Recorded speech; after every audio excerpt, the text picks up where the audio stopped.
Umaga po sa ating lahat. Ayan. Papasalamat po ako na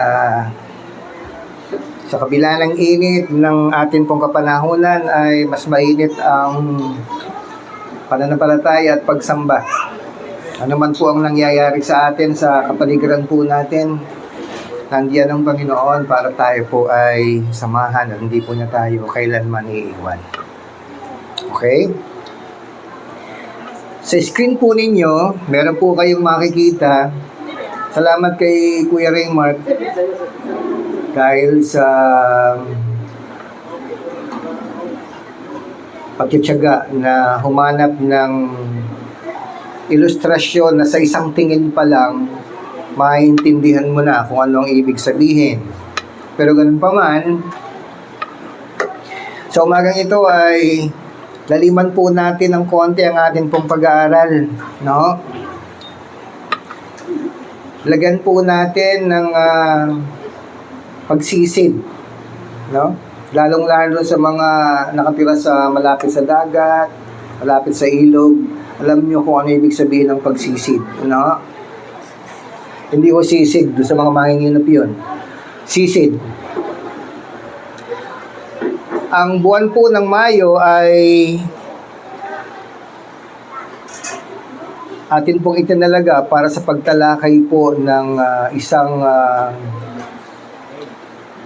usapin na kung saan ito pong ating tatalakayin ay sasalamin o magiging salamin ng atin pong buhay ngayon at ang uri ng atin pong pananampalataya. Maaring nababasa niyo po yan, pero hindi po natin alam, o maaring alam natin, madalas po nating ginagawa.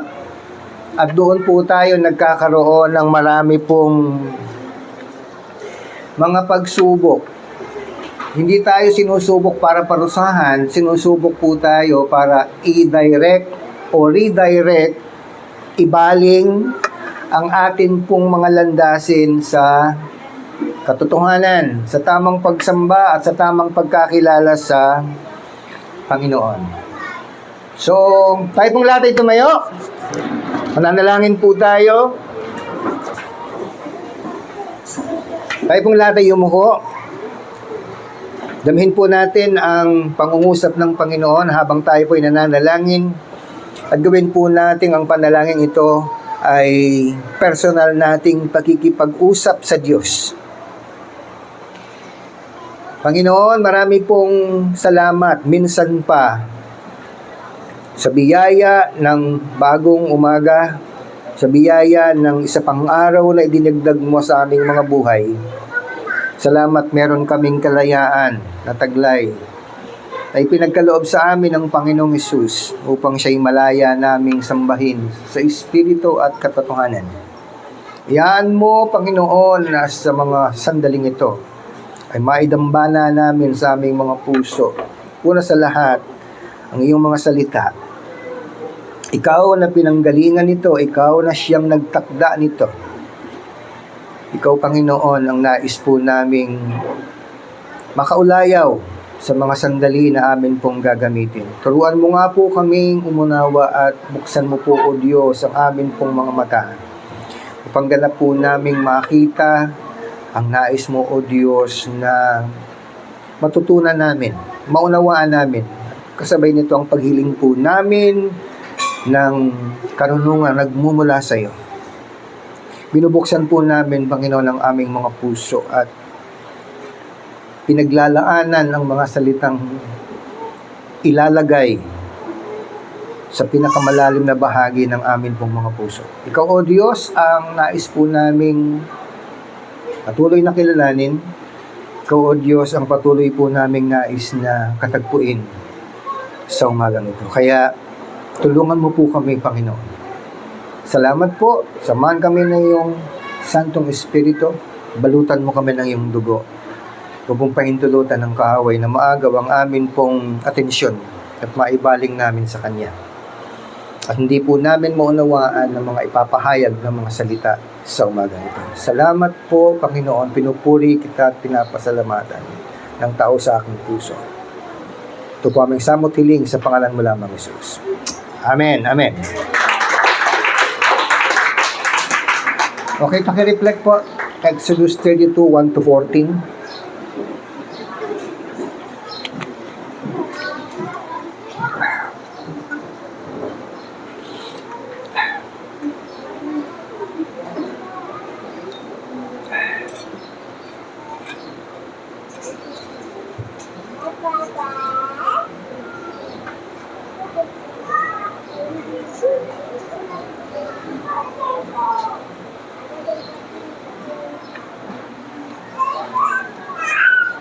Mas maigi siguro Tagalog. Mamaya na English.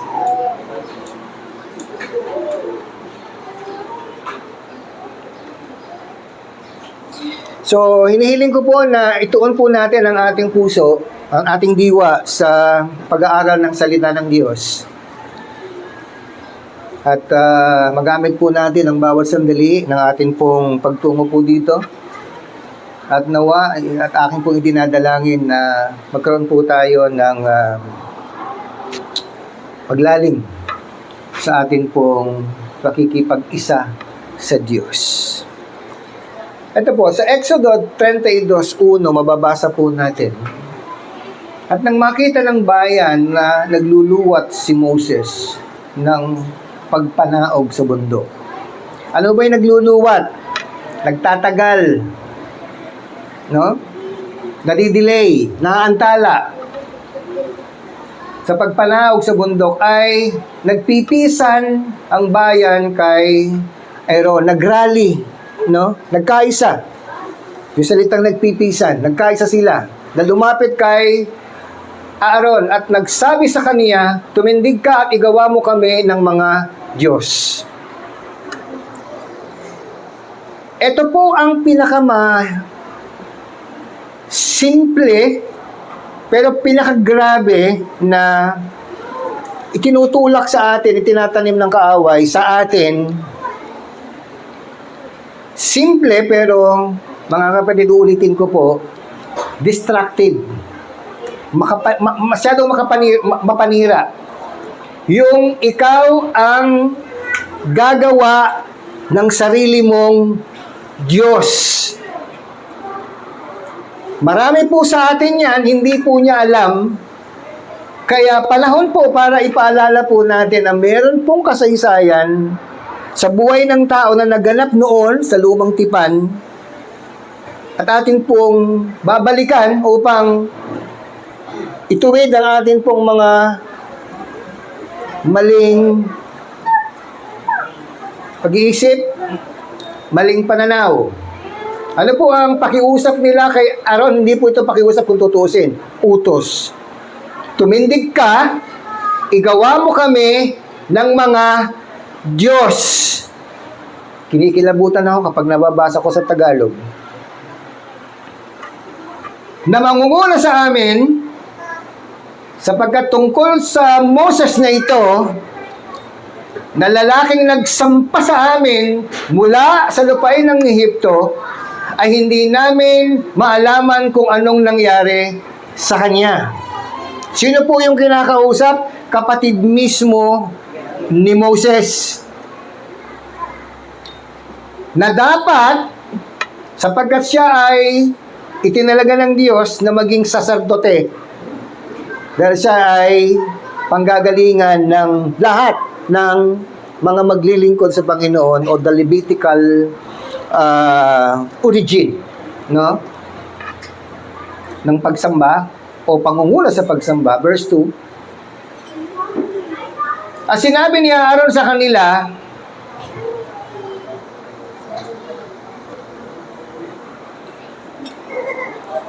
alam niyo ba na tayo mismo sa atin ang gagaling ang materyales sa paggawa ng Diyos? Ingat po tayo. Sa atin ang gagaling ang materyales ng paggawa ng Diyos. Anong sabi? Alisin ninyo ang mga hikaw na ginto.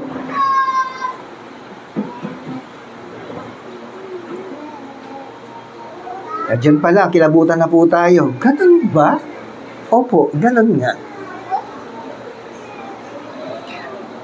Alisin ninyo ang mga hikaw na ginto na nasa tainga ng inyong asawa. Personal yan na gamit. Ng inyong mga anak na lalaki at babae at dalhin ninyo sa akin. Verse 3. At inalis ng buong bayan ang mga hikaw na ginto na nangangasa kanilang mga tainga at dinala kay Aaron. Buong bayan. Ilan po yan? Kulang-kulang 2 milyon. Gaano karaming hikaw yan? Gaano karaming, ano bang Tagalog sa bracelet? Pulseras? Spanish yun eh. Yung hikaw, Tagalog yun. Yung hika, iba naman yun. Verse 4. At kaniyang tinanggap sa kanilang kamay. Taus-puso nilang binigay ang materyales na gagawin para maging Diyos.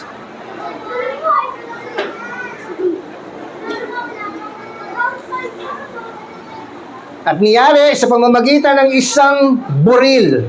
Ano ba yung buril? Pugon. O yung pagtunaw. At ginawang isang guyang binubo.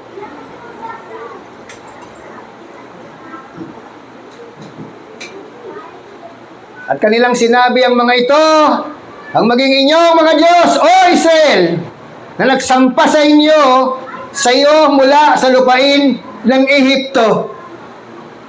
Ang laking kalapastanganan yan, mga kapatid. Verse 5. At nang makita ito ni Aaron, ay nagtayo siya ng isang dambana sa harapan niyaon at itinanyag ni Aaron at sinabi, bukas ay pista, pistang Kristiyano. Kaya pista sa Panginoon. Ingat po tayo sa atin pong pagsasaya. Ingat po, pagpista ay pagsasaya. Ngunit ang pagsasaya sa buhay ng mga Israelita ay lagi nakakabit sa pagsamba. Kaya ingatan po ninyo kung paano po kayo magsasaya. Sapagkat ang pagsasaya, literal, pagsasaya, pero sa spiritual, mga kapatid, mas malalim ang ibig sabihin nun. Ipinapailalim mo ang buhay mo sa pagsamba. Kasi nagpipista ka eh. Kaya ito pong pista na salita sa Tagalog, mga kapatid, tuntunin po ninyo ang ibig sabihin niyan pagdating sa Biblia. Makikita nyo ang laki ng diferensya. Hindi lamang po ito simpleng selebrasyon. Ito po ay ipinapatungkol sa pagsamba.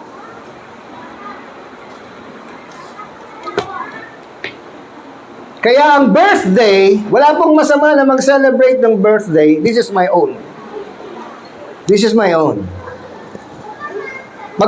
Pwede kang mag-celebrate ng birthday mo. Pwede namang simple. Punta ka sa kwarto mo, lumuhod ka doon, magpasalamat ka sa Panginoon. Hindi naman kailangan magpakain ka eh. Sure, magsabing magpakain ka sa birthday mo. Tapos bukas ang sakit ng ulo mo. Di ba? Pero, mga kapatid, ang kultura ng Pilipino, iba. Kaya gustong-gusto tayo ng mga banyaga. Gustong-gusto nilang magtungo dito sa Pilipinas sapagkat dito nila natagpuan ang kahulugan ng salitang kapwa. Wala niyan sa ibang bansa. Dito lang. At unti-unti na itong nawawala. Kap na lang. Kapitan. Next. At sila'y bumangong maaga ng kinabukasan. You see the preparation? Madaling araw pa lang. At naghandog ng mga handog na susunugin. Ano ibig sabihin yan? Nag-o-offer ka na eh. Hindi lang to simpleng pagsamba, mga kapatid, ay simpleng selebrasyon. Ulitin ko po, ito po ay nakakabit lagi sa buhay ng mga Ebreyo, yung pagsamba. No? Worship. At nagdala ng mga handog tungkol sa kapayapaan. At ang bayan ay umupong kumain at uminom. Kaya sa lahat ng mga celebration, hindi pwedeng walang pagkain, hindi pwedeng walang inumin, at hindi pwedeng kumakain ka at umiinom, malungkot ka. Nakakita na ba kayo ng ganong celebration? Uy, punta ka sa birthday namin, pero kailangan malungkot ka ha. Pero kakain tayo, iinom tayo. Pupunta pa ba kayo?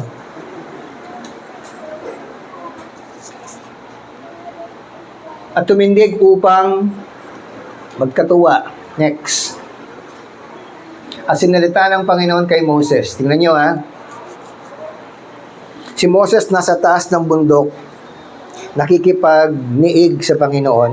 Ang mga tao nasa ibaba ng bundok, nakikipagniig sa gintong guya.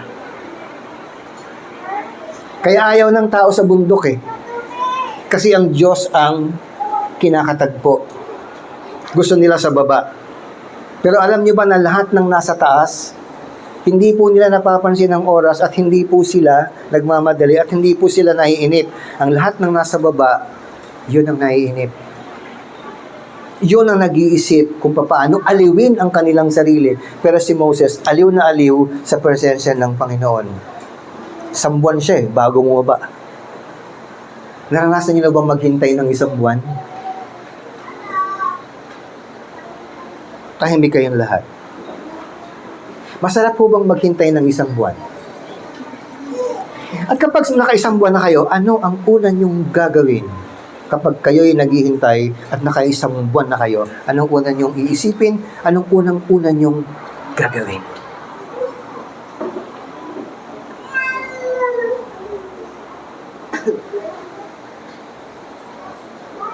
$15 days nga lang na hindi kayo makasweldo lang. Gusto nyo nang pumatay eh.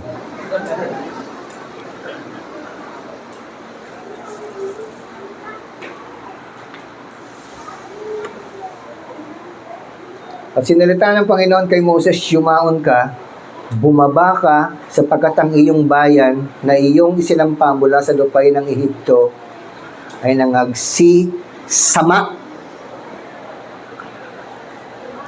Medyo mahaba po ito mga kapatid ha, kasi tatalunturin natin yung historical background nito. Next. Pero basahin muna po natin yung buong passage para makita natin yung context, no? Sila'y humiwalay na madali sa daan, kayo na humiwalay sa presensya ng Panginoon, bumaba eh. At aking iniutos sa kanila, sila'y gumawa ng isang guyang binubo, at kanilang sinamba, at kanilang hinain, at kanilang sinabi, ang mga ito'y maging Diyos o Israel na nagsampa sa iyo mula sa lupain ng Ehipto. Totally, wala lang Panginoon. Nakalimutan na lahat.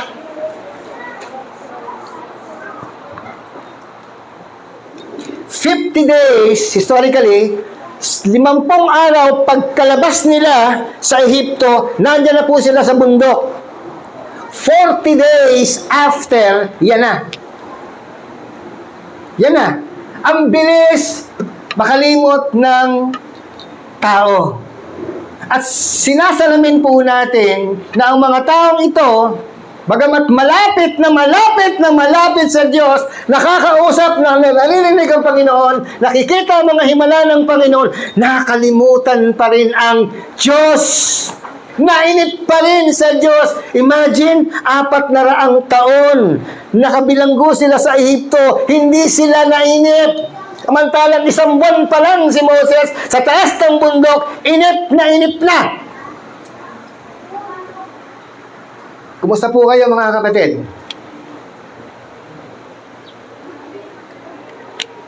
Ito po ang pangunahing problema ng tao. Mainipin. Nananalangin sa Diyos, hindi pa tinutugon ng Panginoon, tinulungan na ang Diyos. Lord, medyo late ka na eh. Meron akong schedule. Meron akong timetable. Meron akong deadline. Tulungan na lang kita. Mga kapatid, gumawa ka na ng gintong baka. Sa pagmamadali mo, paulit-ulit kang gumagawa ng gintong baka. Bakit? Sapagkat ang pagmamadali ay daan ng kaaway upang lumikha ka ng hindi totoong Diyos. You create an idol. At kapag sinamba mo yan, idolatry na ang tawag dyan. Next. At sinabi ng Panginoon kay Moses, aking nakita ang bayang ito at narito isang bayang may matigas na ulo. Ayan, meron po tayong matatanda, meron po tayong hindi naman katandaan, meron po tayong mga kabataan at meron po tayong batang-bata. We have one thing in common. Ano yun? Ang tigas ng ulo po natin. Bakit? Ayan, nasalamin po natin. Sinasalamin ng mga passage na yan, ano ka? Sino ka? Next. Ngayon, bayaan mo nga ako upang ang aking pag-iinit ay mag-alab laban sa kanila at upang aking lipulin sila. At ikaw ay aking gagawing dakilang bansa. Imagine, papatayin lahat ng Panginoon yung mga tao sa baba. Isa lang ang mabubuhay o dalawa lang ang mabubuhay. Si Joshua at si Moses. Galit na yung Panginoon. Mga walang utang na loob. Next. At dumalangin si Moses. Ito naman si Moses, dahil nga siya ang pinaka-humble na tao sa buong mundo, anong una niyang ginagawa? Ang humble na tao ay hindi yung hindi kumikibo, yung lagi nakaganyon, yung paumis lang, hindi yun humble. Ang humble na tao ay unang-una, prayerful. Walang taong humble na hindi prayerful. You want the definition of humble, of humility? That's it. If that definition defies the way you define humility, it's not the problem of the Bible, it's your problem. Because you're so confined with your own definition. Again, you created a golden calf. Let the Bible define you. Let the Bible clears the way. Linisin, hawiin ang mga bagay na humahad lang sa iyo upang makilala at lumakad sa landas ng Panginoon.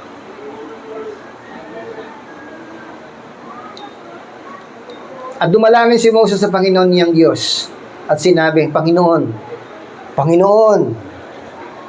bakit ang iyong pag-init ay pinag-aalab mo laban sa iyong bayan na iyong inilabas sa lupain ng Ehipto? Si Moses alam niya na kaya sila nakalabas sa Ehipto dahil sa Diyos. Ang mga tao, alam lang nila nung sila'y nakalabas. Pero nung sila'y naiinit na, hindi na nila alam.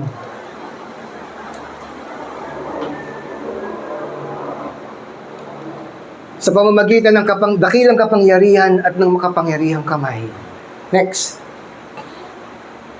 Bakit sasalitain ng mga Ehipsyo na sasabihin, dahil sa kasamaan, nilabas sila upang patayin sila sa mga bundok at upang lipulin sila sa balat ng lupa. See? Maliwanag ang isip ni Moses. Pero hindi niya tinuturuan ng Diyos ng dapat niyang gawin. Siya ay namamagitan sa bayan. Kung meron kang dapat ginagawa sa iyong mga bakanting oras, ipamagitan mo ang bayan. Kasi galit ang Diyos sa mga taong hindi kumikilala sa Kanya. Now, it is your obligation. It is your prime duty to intercede for the whole country. Huwag ka lang pumanig kay Sarah at kay Bongbong. Problema nila yun. Ang problema natin, papaano tayo makakasumpong ng kahabagan sa Diyos sa nangyayaring ito sa Pilipinas? Bakit Pilipinas lang ba ang politiko? Lahat ng bansa ay politiko. Politicized, weaponized, politicized. Not only the Philippines.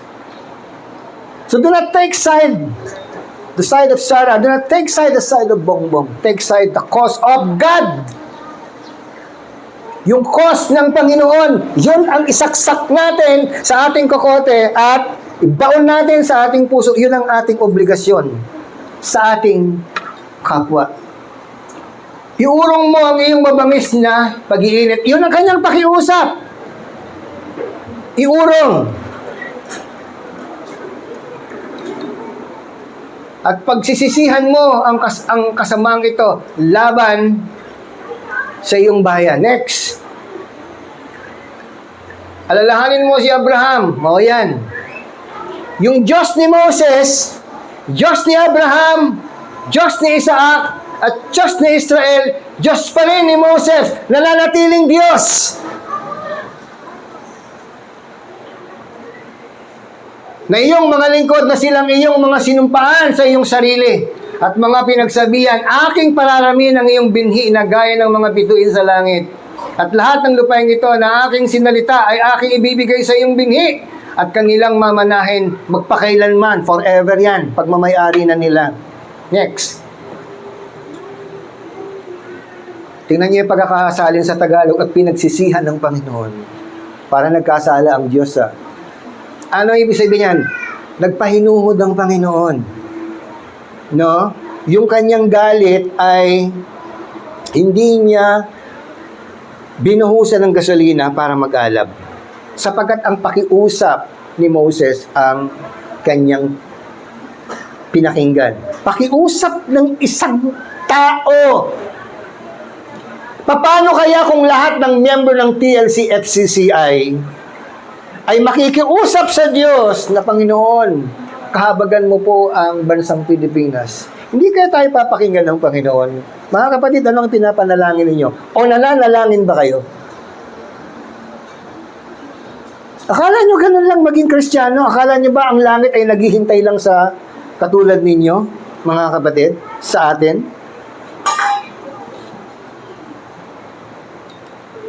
Kung ikaw ay isang leader, malaki ang iyong pananagutan. Lalong-lalo na kung ikaw ay isang tatay. Walang panggagalingan ng karunungan mula sa Diyos sa bahay, kundi tatay kasama ng nanay, hindi ho sa pastor. Kaya yung mga tatay dito na walang pakialam, abay magkaroon na kayo ng pakialam. Okay? So, tingnan po natin ito.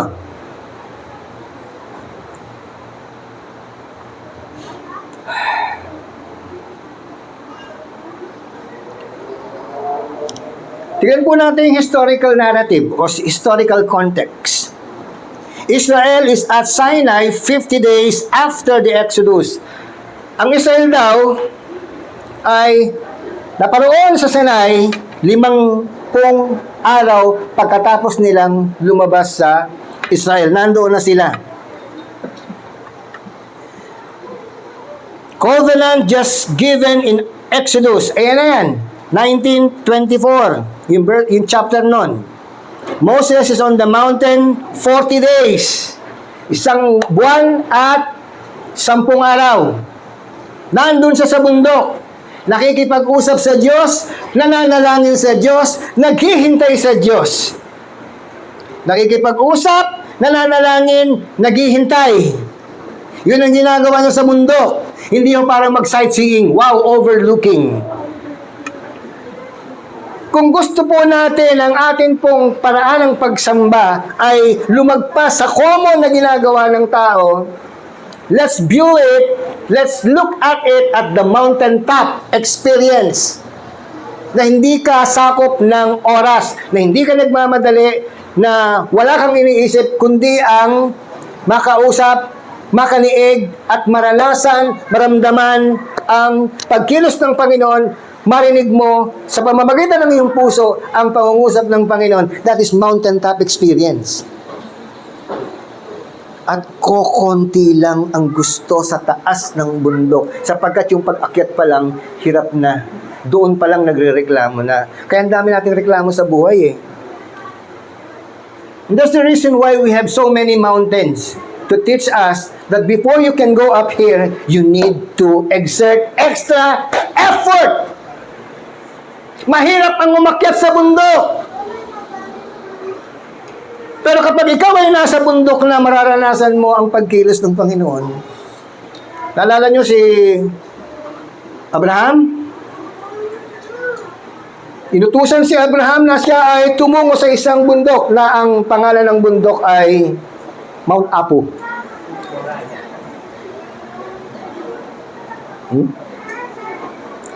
Umakyat siya doon. Ilang taon na si Abraham noon?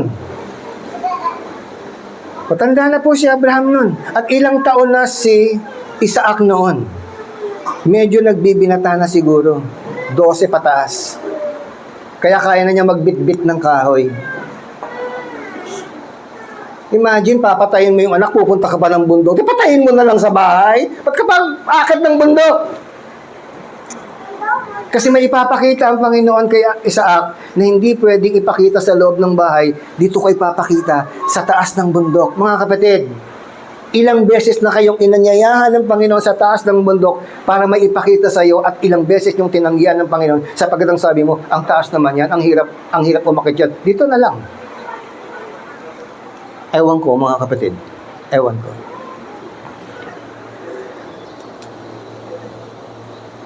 Kaya nagpapasalamat ako nung ako po ay maliit pa, nasanay po kami umakyat ng bundok. Hindi ko alam na itong ilustrasyon na ito ay sasagi sa isip ko na hindi lang pala accidental ang paglaki ko sa probinsya at mamulatan ko ang naglalakihang bundok. Kung pwede nga lang, nandun kami sa Mount Sinai, umakyat kami, kaso pinagbawalan kami. Dahil sarado sila ng mga panahon yun. Pero gustong-gusto kong umakyat ng Sinai. Kaso lang, naunahan ako ni Raymark at saka ni Libal. Bilib ako sa mga taong ito.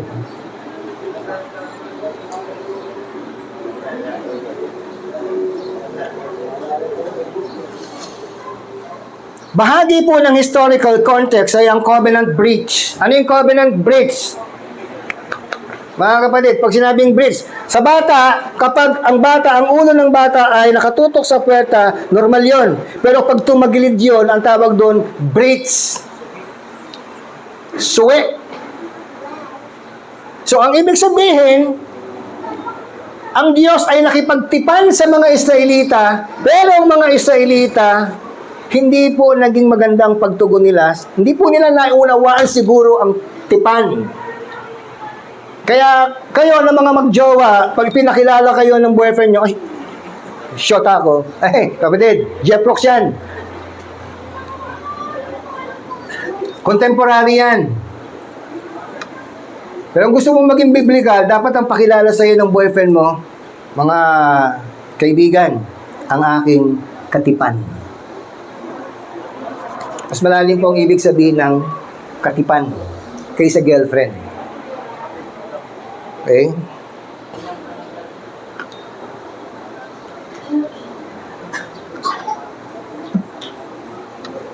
Ang sabi niya, di ba sabi ng mga tao noon, all that the Lord has spoken, we will do. Mababasa po natin yan sa Exodus chapter 24. Lahat ng sasabihin ng Panginoon, gagawin po namin. Ano nangyari? Ginawa ba? Hindi. Breach nga eh. Pero si Lord ang katipan nila, hindi magbabago si Lord sa kanyang tipan. Kaya paulit-ulit po tayong kinakausap ng Panginoon para ipaalala na meron po tayong tipan sa Kanya, mga kapatid. Alam niyo ba kung bakit bull? Yan, bakit po baka? Bakit hindi kangaroo? Ay wala naman kasing kangaroo sa Israel. Eh bakit naman hindi pig? Kasi bawal sa kanila yung pig. Eh bakit hindi naman manok? Chicken. Hindi ba kayo natatawa doon, mga kapatid? Sasambahin nila chicken. Saan ba sila galing? Bago sila napunta ng Sinai. Saan sila galing? Sa Egypt. Sa Egypt ay meron pong tinatawag na apis. Ang apis na yan ay bull in Egypt.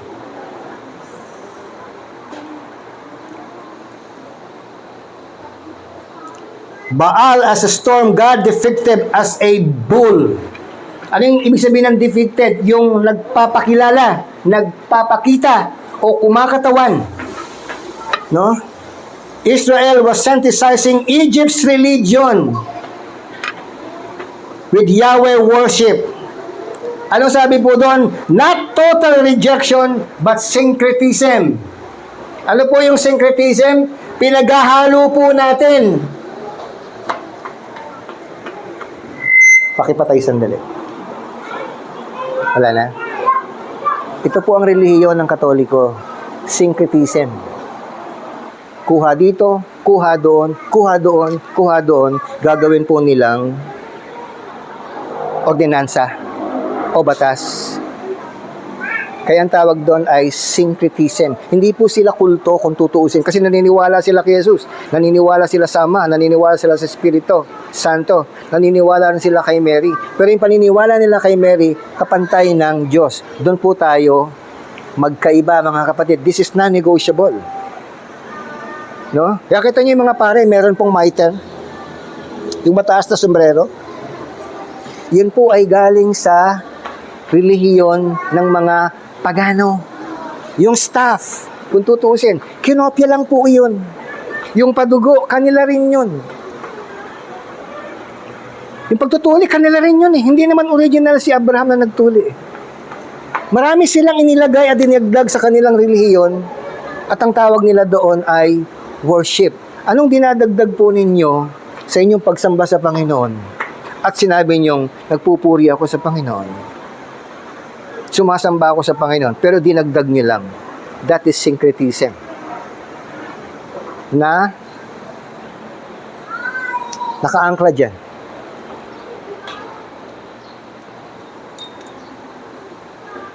Ngayon, meron po tayong historical context. So, yun po yun. No? Nandun sila sa Sinai, 50 araw pagkatapos nilang ilabas sa Ehipto. No? Nakikipag-usap pa si Moses sa Panginoon. Dahil nga, humihingi siya ng instruction, which is, in return, binigay ng Panginoon ang 10 Commandments. Nakikipag-usap pa lang si Moses, nagkakagulo na sila dito.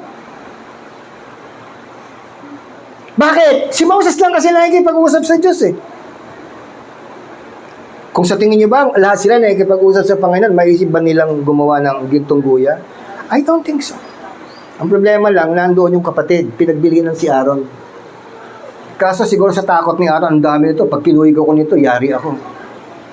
Sige na, pagbibigyan ko na lang. Kaya yung salitang, pagbigyan na natin, mga kapatid, baka gumagawa ka na ng gintong guya o gintong baka. Ganoon kagaling ang kaaway. Hindi mo alam, lumilikha ka na ng ginintuang baka.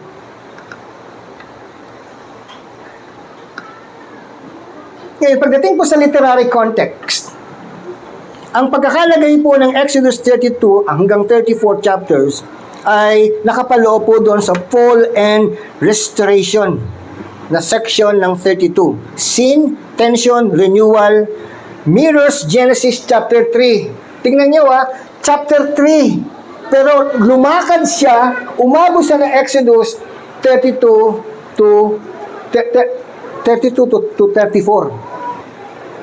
Kaya pag sinabi po natin literary context, hindi lang ito ang babasahin mo. Pati yung nauna. Kasi may pinagmulan yan eh. Ito'y nakapaloob sa pagbagsak at pagtitindig ng Panginoon sa mga Israelita. Bahagi po ito na nagaganap ngayon nung si Moses ay nasa taas ng bundok sa piling ng Panginoon at sila sa piling ni Aaron at sa piling ng gintong baka. You see the difference? Mga kapatid, nasaan ka ngayon? Nasa piling ka ba ng Diyos o nasa piling ka ng gintong baka na ipinagawa mo kay Aaron?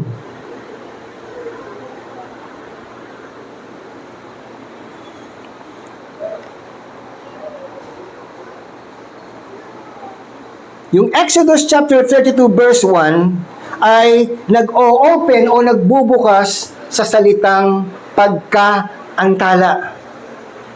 Yun ang tingin ng tao, naantala ang Diyos kasi naghihintay sila eh. Yan ang problema sa atin. Para bang si Lord hindi marunong maghintay at tayo lang ang may karapatan na maghintay at meron tayong timetable. Paglipas ng isang buwan at 10 araw, pag wala pa dito si Moses, ay ibang usapan na to.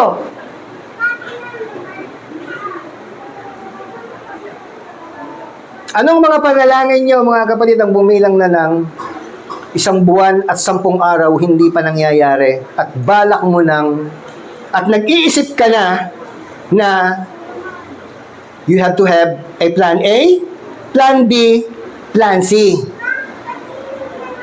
Walang masama kung tutuusin. No? Sa kontekstong ito, wala ka noon. Sapagkat ang itinuturo sa Israel noon ay maghintay. Itinuturo ng Diyos sa bansang Israel ang maghintay. At naniniwala ako na sa bansang Pilipinas, nagtutulong pa rin ang Panginoon sa mga Pilipinong maghintay ka. Andyan po ba kayo?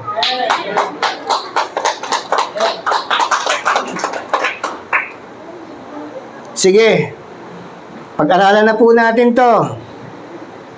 Yung verse 32 o chapter 32 verse 1, ang tawag po dyan ay ang catalyst or platform.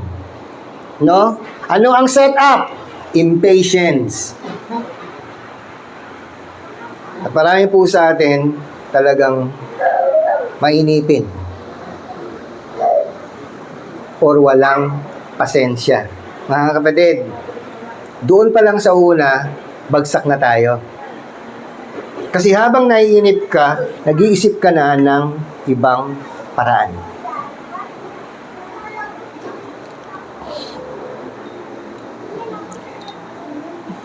When the people saw that Moses delayed to come down from the mountain, yung Hebrew word for delay is bosheh.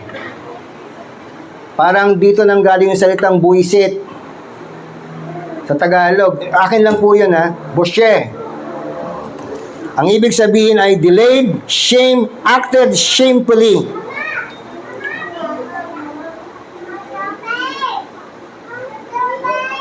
Ito yung sinasabing naramdaman nila na parang iniwan na yata tayo ni Moses, pinabayaan na yata tayo ni Moses. Or simple, parang pinabayaan na tayo ng Panginoon.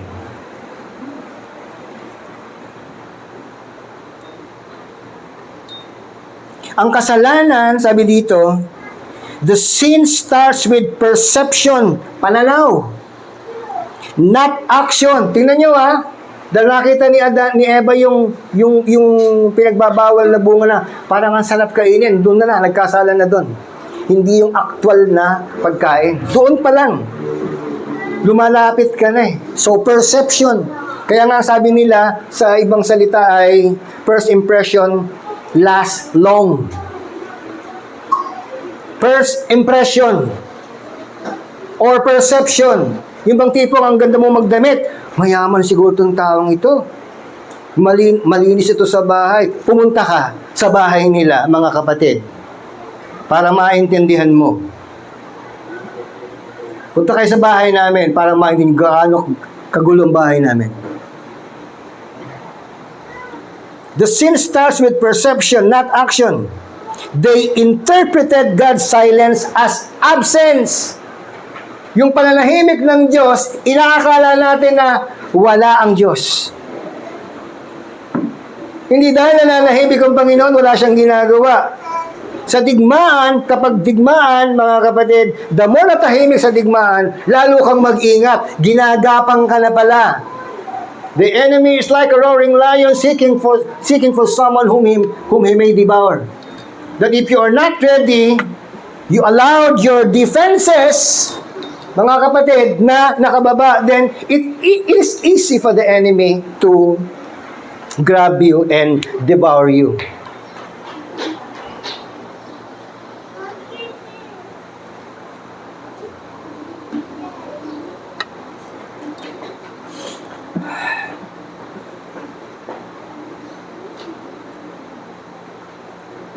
Idolatry is often a timing issue before its truth issue.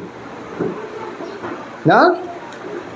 Ang pagsamba sa Diyos-Diyosan o idolatry ay usapin, mga kapatid, ng, sabi nga sa Tagalog, daig ng maagap ang masipag. Timing. Kaya timing is very important sa mga lingkod ng Diyos sapagkat sila'y naghihintay sa Diyos ng kanyang go, not go, stay, and wait. At hanggang ngayon, nangungusap ang Panginoon sa pagkakataon na ito, mga kapatid. Kaso nga lang, kung hindi ka praktisado na maghintay, hindi mo ito maintindihan, lalo sa mga kabataan ngayon. Kaya nga nag-aasawa ng maaga eh. Ako, nag-asawa ako 28.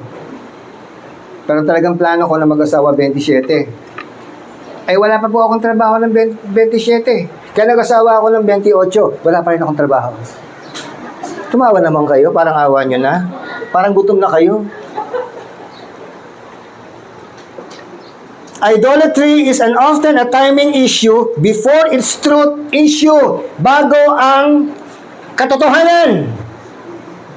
Na sinabi ng magulang mo, wag yan, magsisisi ka. Dumating si Pogi nung malungkot ka, broken-hearted ka, kailangan mo ng kausap. Dumating si Prince Charming, sinunggaban mo na agad, akin ka.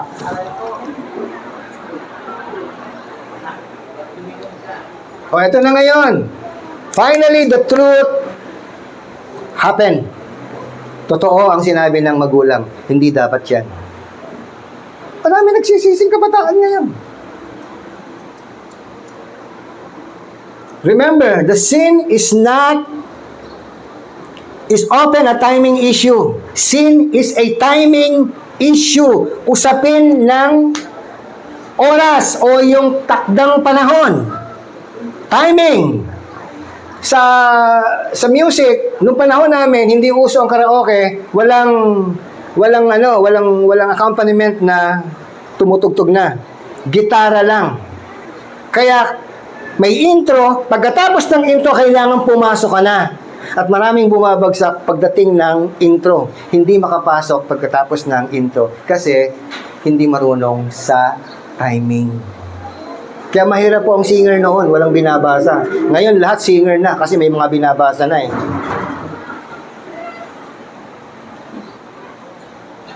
At noon sa amin, pagkalasing, hindi siya pwedeng kumanta. Hindi siya makakabasa. Ako ngayon, bilib ako ngayon dito eh. Lasing na, nakakabasa pa.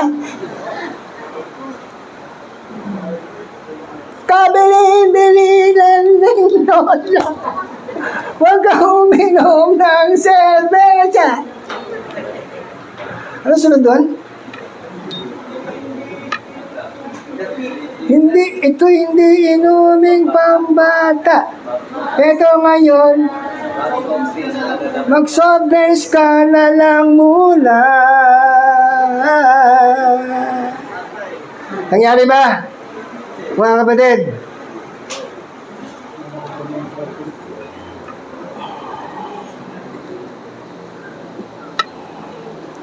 Tingnan niyo si Abraham.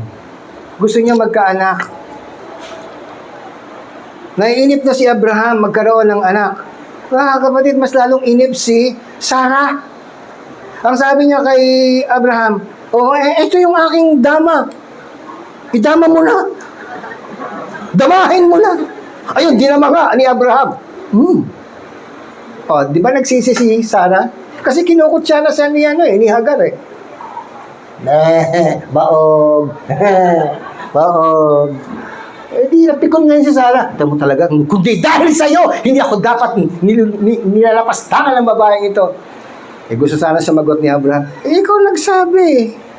Kaya ako'y sumunod lang. Kaya nga, husband, obey your wife. O diba? Ito naman si Abraham, alam naman niyang mali. Kaso gigil na rin siya eh. Kasi nga 100 taon na siya. Wala pa rin anak. Dobenta nga ng tinuli eh. Diyos ko, ang kulat nun. Palakol na yung ginamit doon. Pasensya na po kayo, Amang Abraham. Sorry po.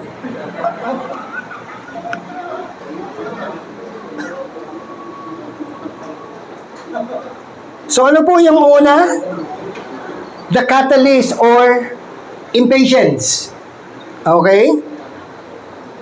And then pangalawa, letter B, the construction o yung pagbalangkas, no? Misdirected worship. Mali, palso na pagsamba. Sabi po doon, Aaron said, take off the rings of gold. And he received the gold and fashioned it with a graving tool and made a golden calf. Fashion. Ano ibig sabihin? Hindi lang po ito para-barang ginawa ni Aaron. Pinag-isipan po ito, mga kapatid. Passion. Hinubugan. Nilagyan ng korte. Hindi lang ito basta ginawa. Kaya yan, ang ganda, oh. At mind you, mga kapatid, purong ginto yan. Hindi ko nga alam kung nasa yung purong gintong yan, eh. Mahukay sa at maisanla kay Villarica, eh. Fashioned it. Tingnan nyo, ang Panginoon ay nag-fashioned ng tao, di ba? Si Lord. Hinubog niya ang tao mula saan?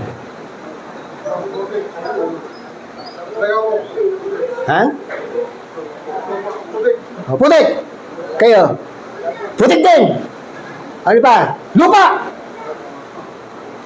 Ang Diyos ang naghubog.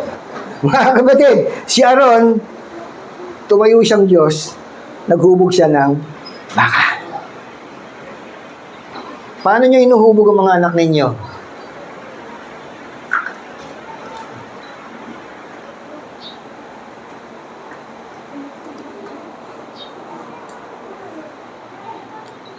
Kaya kung may problema ang lipunan natin ngayon, ang culprit, ang may kasalanan, ang pinagbigyan ng pagtitiwala ng Diyos, una, ang mga magulang.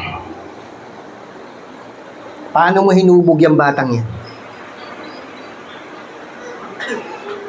Tapos lalapit ka sa pastor, Pastor, panalangin nyo nga itong anak ko. Takis ng ulo eh. Ito namang pastor, dahil pastor daw, sige, papuntay mo sa church. Panginoon! Baguhin mo itong batang to. Ang gagalaiti sa panalangin si pastor. Hallelujah! Hallelujah! Lahat na ng ritual, ginawa ng pastor. Nabago ba? Bahala na kayong sumagot, mga kapatid.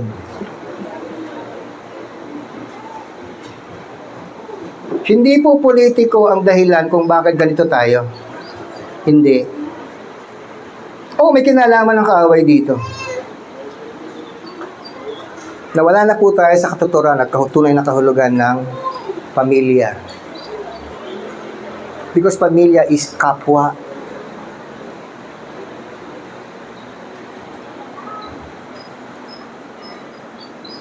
Marami kayo nakikita mga batang lansangan, huwag yung batang sisihin mo. Kasi hindi mabubuo yan, walang magulang. At ang bubuo dyan dalawa, hindi pwedeng magic! Abracadabra, she's bomba, shoo! Bata ka na. Hindi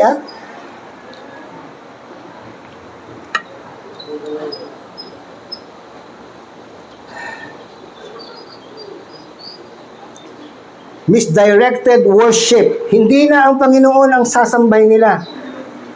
Baka na. Baka. So, dalawang uri ng baka. Isang bakang totoo at isang bakang tamang hinala. Baka lang. Andyan po ba kayo? Naku, parang hindi ko matatapos to. Baka sa isang linggo, ako pa rin, mga kapatid, part 2. Total, 5 linggo naman ngayon. Ano ibig sabihin ng Hebrew word igel? Ang igel ay nangangahulugang calf, young bull. Anong ipinapakita ng bull? Di ba kayo umiinom kayo ng extra Diyos? The bull. Di ba? Siya sa ito ang tawag, the bull. Eh ngayon, hindi na. Cobra. Nanunuklaw na kayo.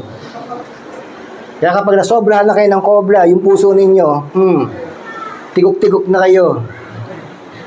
Kala nila, masarap inumin ng cobra. Sa una, dahil bata ka, okay lang.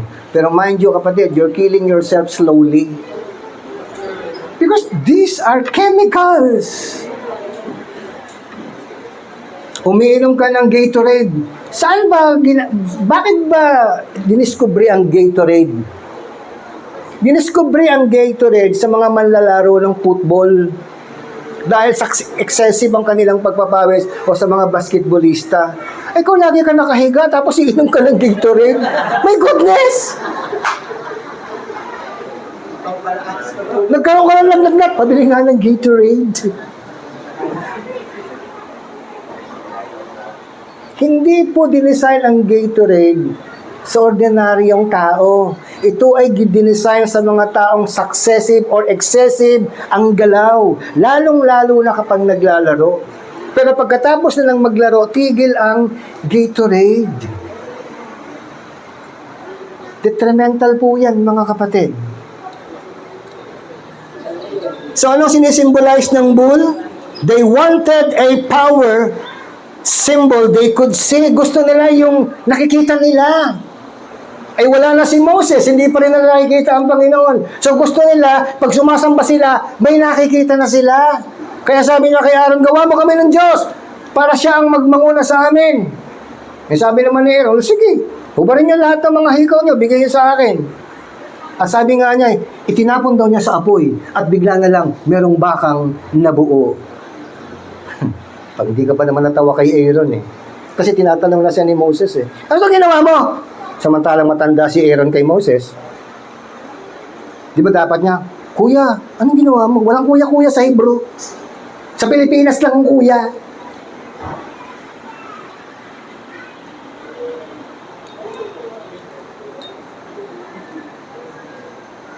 Ano po ang nakakatawa dito? O ano yung nakakagulo or irony? Yung nakakahiwaga? Kung babasahin po niyo yung Exodus 12:35, di ba nung paalis sila ng Egypt, anong sabi ng Panginoon kay Moses? Sabihan mo yung mga Israelita, doon sa kanilang mga pinaglilingkuran, pabaunan nyo kami ng mga ginto. At hindi sila tatanggi. Bakit? Kasi mamatay silang lahat Nagkakapeste-peste na sila So, ano ibig sabihin? God provided gold for the Israelites. Mga kapatid, ang Diyos ang nagbigay ng ginto sa kanila. Pero anong ginawa nila sa ginto? Yun ang punto doon. Which is the irony. Binigyan ka ng provision, tapos may nalang hiya mo yung provision mo. Binigyan ka ng buhay, bakit mo inaabuso ang buhay mo? That's more than gold. God provides everything. God provided everything. Before Adam and Eve were created, God first created the needs or the things that these people might need para wala na silang hihingiin. Ang gagawin lang nila ay enjoy. Kaya napakapalad ng kapitbahay namin, ang pangalan niya ay Enjoy. Tahimik nyo para kayo nasa lamayan na. What God gave them for provision became material for idolatry. Kaya hindi po ako nagsuot ng aking relong ginto. Hindi rin ako nagsuot ng kwintas na ginto.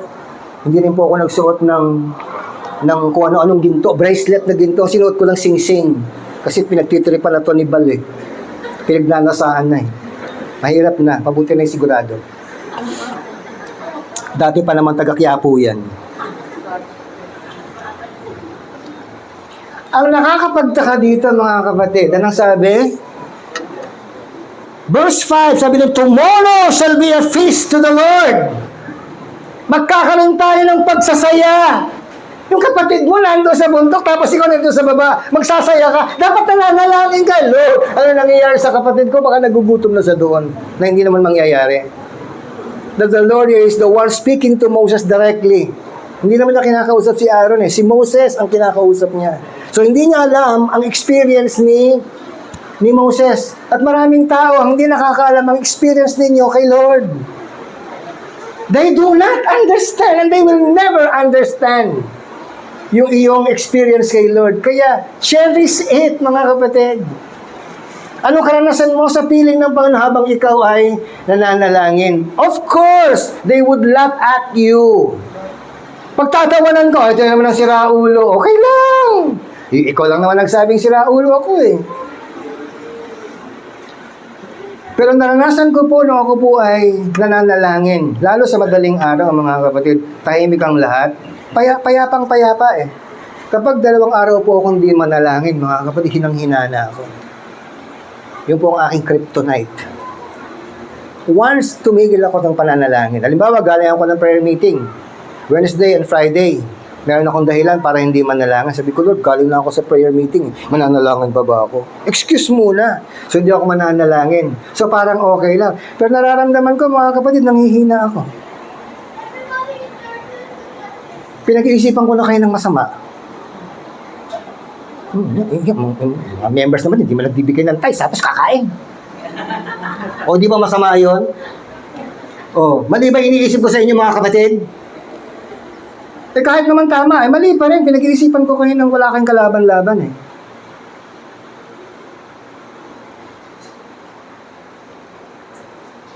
Ano yung number 1? Impatience. Number 2, misdirected worship. Number 3, the celebration or the counterfeit worship. Pag ikaw ay nainip na, kapag ikaw ay hindi na nakatagal, wala kang staying power, ang gagawin mo, mag-iisip ka na ng bagay na, ano kayang pwede kong gawin? Gagawa ka ng paraan. Ha? Dahil gumawa ka ng paraan, at sa iyo ang paraan, hindi na yan paraan ng Diyos. Mali na yan. At kapag nagawa mo na hindi ginawa ng Panginoon, ang susunod dyan ay counterfeit worship. Ano ibig sabihin ng counterfeit? Ano yun? Baliko ang paa. Counterfeit. Ay, walang tumawa. Ewan ko sa inyo. Ang hirap nyo talagang patawanin kasi gutom na kayo. Mag-aalas 12 na eh. Balintuna, counterfeit. Ang ibig sabihin ng counterfeit ay parang totoo. Parang totoo. Kasi sumasamba sila sa Diyos eh. Eh gumawa sila ng baka. Yung baka kasi sinasamba ng mga taga-Ehipto. Eh galing tayo ng mga taga-Ehipto. Di gayahin natin sila. Sambahin natin ng baka. Oh! Mabuhay ka, baka!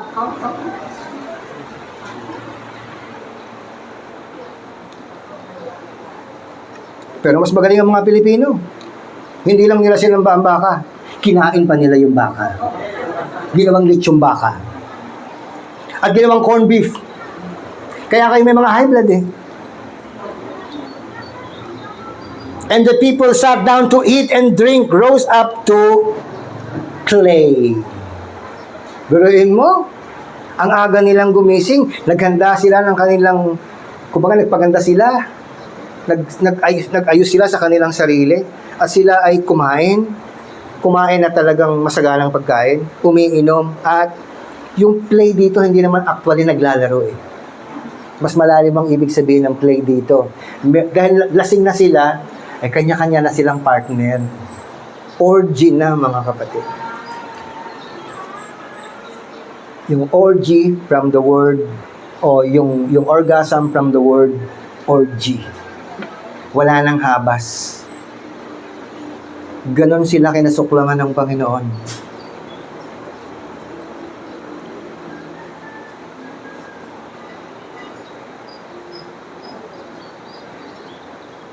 The Hebrew word chakak. Hirap na chakak. Play is same word use of Ismael mocking Isaac. Or, yun ang sinasabi ko, sexual play. Litin ko, chasak. Chasak. Ibig sabihin, mga kapatid, ng mga taong ito, Hindi sila primitive na tao, ah. Hindi sila mga primitibong tao. Misdirected itong mga taong ito.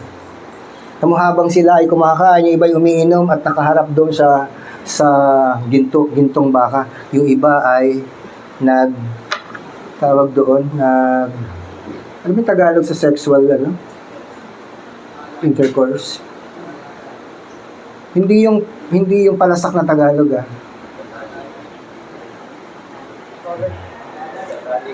Nagtatalik. Mabuti sana kung mag-asawa. Hindi naman eh. Lasing na eh. Yung bang lasing, oy, hindi ka ako asawa ko. Tabi ka dyan, hanapin ko asawa ko. Di ba, Basarbal? Meron bang lasing na matino? Pagdating sa sex? Ano sa palagay mo, Brother Raymark? Ay, nagkamali yata ako ng tanong.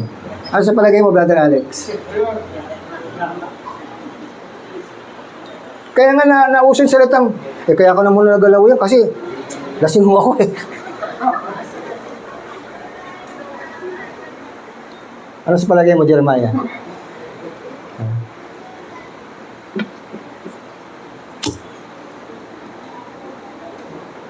Sa tingin niyo ba itong ginagawa natin, tayo ang may pasimuno? Hindi ko. Kinokopya lang natin sila. Ginagawa lang natin moderno. Kasi sila, nagtatalik sa harap ng baka. Yung iba nagtatalik sa loob ng sogo. Sogo, mga kapatid! Nagbabayad pa. Pagpasensya niyo ng mga kabataan. Napaka-immoral. Pwede mo gumawa ka na ng Diyos-Diyosan. Hinainan mo pa ang Diyos-Diyosan at inihain mo, kinain mo rin. Tapos hindi ka pa natuto, hindi ka pa nakontento, uminom ka pa. Tapos sana kung uminom ka na, nilasing mo yung sarili mo. At nung wala ka na sa katinuan, naghatak ka na at doon, nagtalik na kayo. Sinong Diyos ang matutuwa sa mga pinaggagawa ng mga taong kanyang pinili, sa mga taong nilabas na sa Ehipto para maging pangunahin? Sinong Diyos ang hindi magagalit? Sinong Diyos ang hindi magpapataw ng mabigat na parusa sa mga pinaggagawa ng mga taong ito? Kung nagawa nila noon yun, hindi ba natin kayang gawin ngayon yan, mga kapatid? Mas kayang-kaya natin gawin yan. At makabago pa.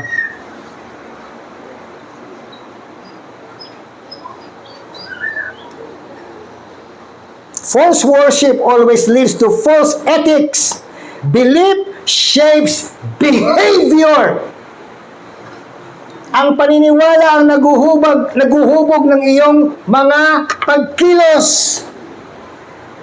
Kung naniniwala ka na merong Diyos na nakakakita sa lahat ng ginagawa ng tao, papatay ka pa ba? Magnanakaw ka pa ba? Gagawa ka ba ng masama? Of course, hindi. Kasi nakikita ng Diyos eh. So your belief shapes your what? Moves and behavior.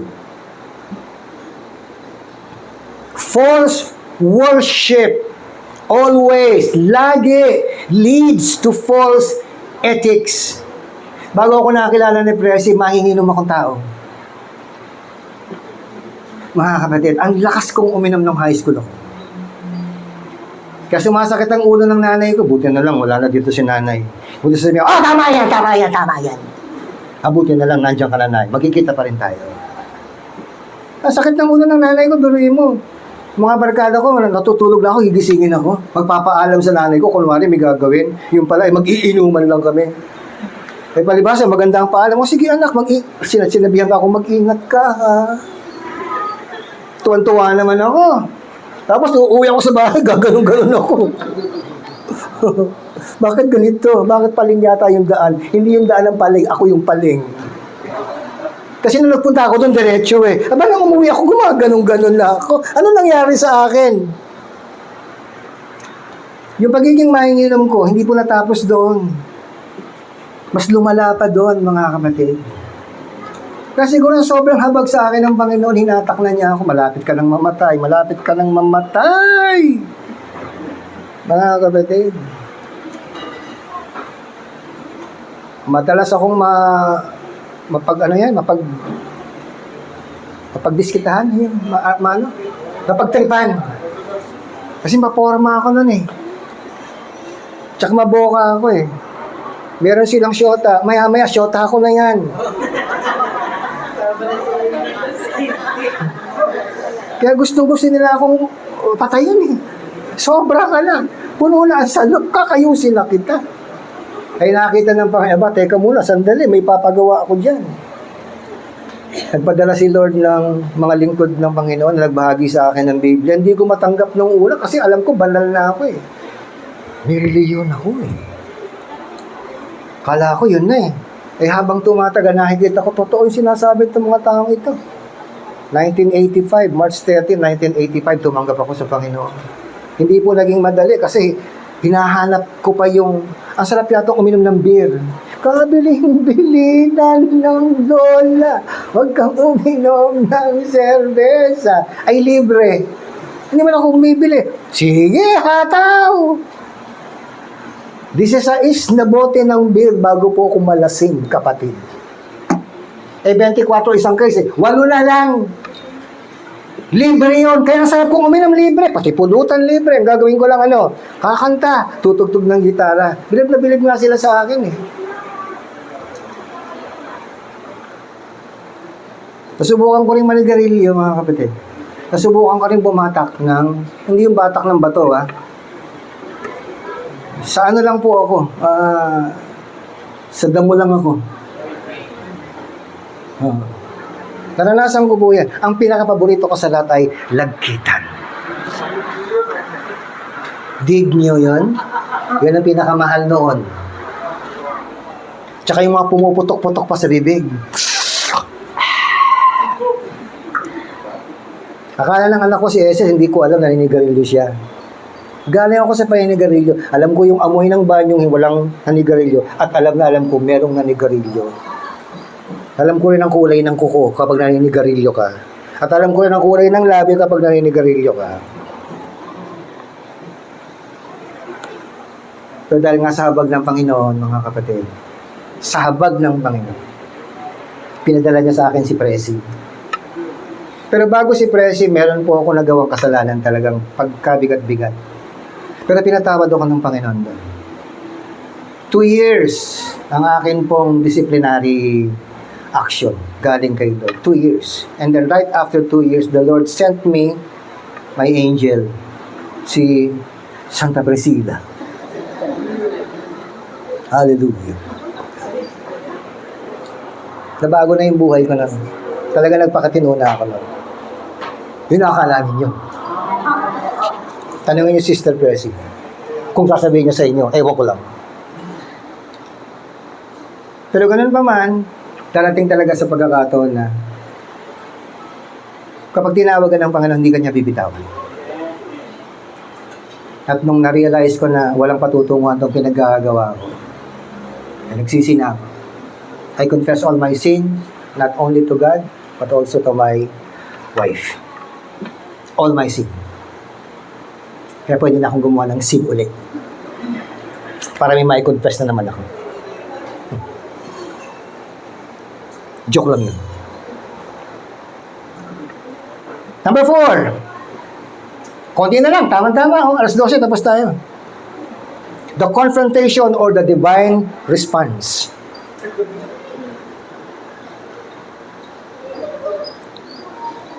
Sabi niya dito, verses 7 to 10, your people have corrupted themselves. God distances Himself. Your people, not my people. See? Maliwanag.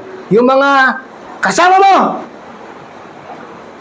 Pero ang sabi, yung una, my people, sabi ng Diyos. Pero pagdating kay Moses, your people. Parang nangyari kay Adan. Inilapit si Eva. Bone of my bones, flesh of my flesh. Yung nagkasala, yung kasing babaeng binigay mo sa akin, binigyan ako ng pagkain. Kinain ko naman.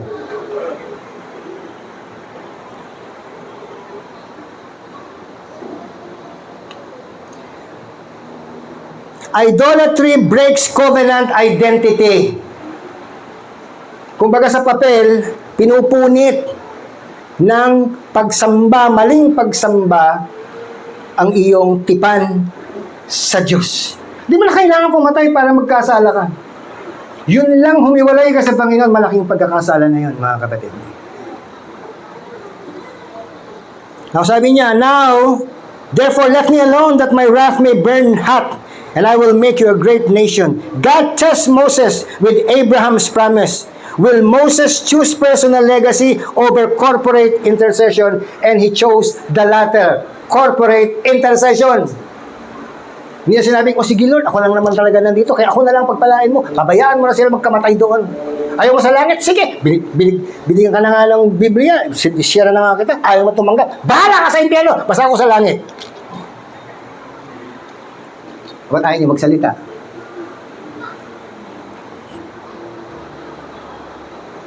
Moses appealed, verses 11 to 13. He grounds intercession in three things. God's reputation. Why should the Egyptians say God's character, God's promises to Abraham? So yung pamamagitan ni Moses para sa mga taong ito na sumamba sa mga gintong baka, sinabi ng salita ng Diyos, iniangkla niya, idinikit niya ang kanyang apila sa Panginoon sa pamamagitan ng reputasyon. Ano yung reputasyon na yun, mga kapatid? Yung character ng Diyos. God's character, God's promise. Pag nangako ang Diyos, tutuparin niya. Kung hindi ka tumutupad sa pangako mo sa Diyos, ang Diyos tutupad pa rin sa pangako mo. Kaya kahit gumagawa ka ng kasalanan, pinagpapala ka pa rin ng Panginoon. Kahit na hindi ka nagbibigay ng tithes na malaki, nilalakihan pa rin ni Lord ang sweldo mo. Baka sakaling makonsensya ka naman. Di ba? And the Lord relented at nagpaubaya ang Panginoon. Yung salitang disaster sa Hebrew word nakam, from the word nakamtan, nakam, Hebrew word, doesn't mean God changed His mind morally. It means He stayed in His judicial hand in response to meditation. Points to Christ as final mediator. Hindi ang Ama ang magpapataw ng hatol, kundi sino? Panginoong Jesus. Wala pang papel. Wala pa sa krus. Hindi pa namamatay si Jesucristo sa krus. Kaya nagpaubaya ang Panginoon sapagkat merong hahatol sa inyo ang aking anak. For those who believe in Him should not perish but have eternal life. So, alas 12 na mga kapatid, pansamantala, dito ko muna puputulin kasi pupunta na po tayo sa New Testament. Yung New Testament theological development. Papaano yan napunta sa bagong tipan? Kasi may kasunod po yan 1 John 5:21 and Romans chapter 1, 22 to 25. So, itatawid ko muna po kayo dun sa New Testament. Para lalo po natin maintindihan, hindi nyo mga susunod na mga magsasalita, sila na po ang mag-elucidate o magbibigay ng paliwanag. So, ano yung simula, mga kapatid? Yung pagiging mainipin. Anong susunod sa pagiging mainipin? Maling. Number 2? Misdirected worship. Ano yung number 3? Counterfeit. Ano yung number 4? Divine response. At palalawakin pa ito sa susunod na linggo, mga kapatid. Huwag kayong absent. Dahil kapag kayo umabsent, nakasakay na kayo doon sa gintong baka at umalis na kayo. So, sino po dito hindi mainipin? Taas ang kamay! O di aminado tayo. Nangangahulugan, tama ang salita ng Diyos. At dahil sa ating pagiging mainipin, ano ang mga maling desisyon na ating ginawa? Marami, di ba? Marami. Ako, pinag-aaral ako ng nanay ko, mag-aaral kang mabuti, anak. Ay, nakikita ko yung mga kaibigan ko, hindi nag-aaral. Ang sarap-sarap ng buhay nila. Parang, sabi ko, sarap ng buhay nila, huwag na lang kaya ako mag-aaral. Ay, natutunogan na ng magulang ko na may bala kong huwag mag-aaral. Subukan mo lang, patayin kita. Natakot ako mamatay. Kaya nag-aaral ako mabuti. Mabuti lang, nag-aaral ako. At least nakatapos ako. Yung mga klase ko, mga kapatid, hindi ko naman sa inaano sila, minamaliit. Ang sarap nga ng may pinag-aralan. Ibig sabihin yung pinag-aralan mo na nagagamit. May pinag-aralan ka nga nagre-rebelde ka naman sa pamahalaan. Ba't ka pa nag-aral? So, lahat po tayo ay impatient. Lahat po tayo ay misdirected worship. Lahat po tayo ay counterfeit worship. At tayo po ay, ano yung panghuli? Yung response po natin. No? Yung response po natin. Yung salitang nakam. No? Mga kapatid? So, nawa, sa unang bahagi ng ating pong pag-aaral ay meron pong natanim sa ating mga puso. Tayo pong lahat ay tumayo. Pakibigay na po yung ating pong pagsasalusaluhan.